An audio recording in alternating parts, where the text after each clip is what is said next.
بسم اللہ الرحمن الرحیم۔ حضور اکرم صلی اللہ علیہ وسلم نے ارشاد فرمایا، جو شخص اللہ سے اپنے شہید ہونے کی سچے دل سے دعا کرے، اللہ اس کو شہداء کے مرتبے تک پہنچا دیتا ہے، خواہ وہ شخص اپنے بستر پر مرا ہو۔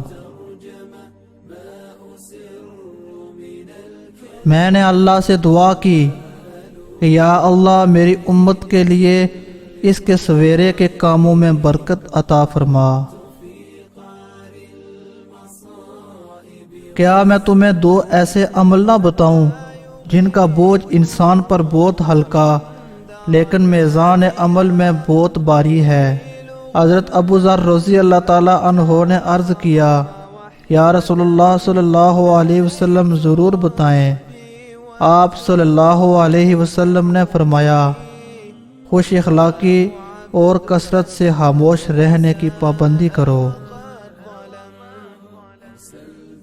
انسان کے اچھا ہونے کا ایک حصہ یہ ہے کہ وہ بے فائدہ کاموں کو چھوڑ دے۔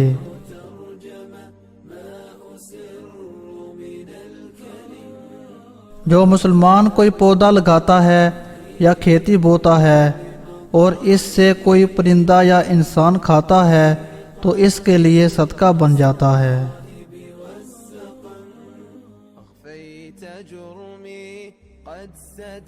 جب تم میں سے کسی سے لقمہ گر جائے تو ناپسندیدہ چیز اس پر لگ گئی ہو، اسے دور کر کے کھا لے اور اسے شیطان کے لیے نہ چھوڑے، پھر فارغ ہونے پر اپنی انگلیاں چاٹ لے، کیونکہ اسے معلوم نہیں کہ کھانے کے کس حصے میں برکت ہے۔ اللہ چھینک کو پسند فرماتا ہے اور جمائی کو ناپسند، پس جب تم میں سے کسی کو چھینک آئے تو وہ الحمدللہ کہے، اور جو شخص اس کو سنے وہ یرحمک اللہ کہے۔ مسلمانوں میں سب سے زیادہ کامل ایمان اس شخص کا ہے جس کے اخلاق عمدہ ہوں۔ عمدہ اخلاق گناہوں کو اس طرح پگھلا دیتے ہیں جس طرح پانی برف کو پگھلا دیتا ہے، اور برے اخلاق انسان کے اعمال کو اس طرح بگاڑ دیتے ہیں جس طرح سرکہ شہد کو بگاڑ دیتا ہے۔ خدا کو اپنے بندوں میں سب سے زیادہ عزیز وہ ہے جس کے اخلاق پاکیزہ ہوں۔ میزان میں جو چیز سب سے زیادہ بھاری ہوگی وہ حسن اخلاق ہے، اور جس میں حسن اخلاق ہو اس کا درجہ روزہ داروں اور نماز پڑھنے والوں کے برابر ہے۔ نیکی حسن اخلاق ہے، اور گناہ وہ چیز ہے جو تمہارے دل میں کھٹکے اور تم اس بات کو گوارا نہ کرو کہ لوگ اس سے مطلع ہو جائیں۔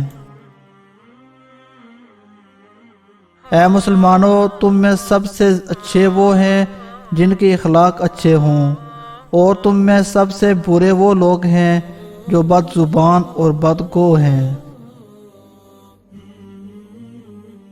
دوزخ کی آگ اس شخص پر حرام ہے جس کے اخلاق پاکیزہ ہیں اور جو نرم دل، نرم زبان اور میل جول رکھنے والا ہے۔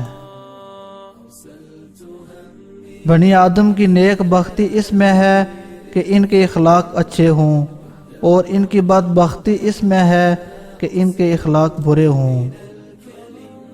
اللہ تعالی ہمیں ان احادیث پر عمل کرنے کی توفیق عطا فرمائے۔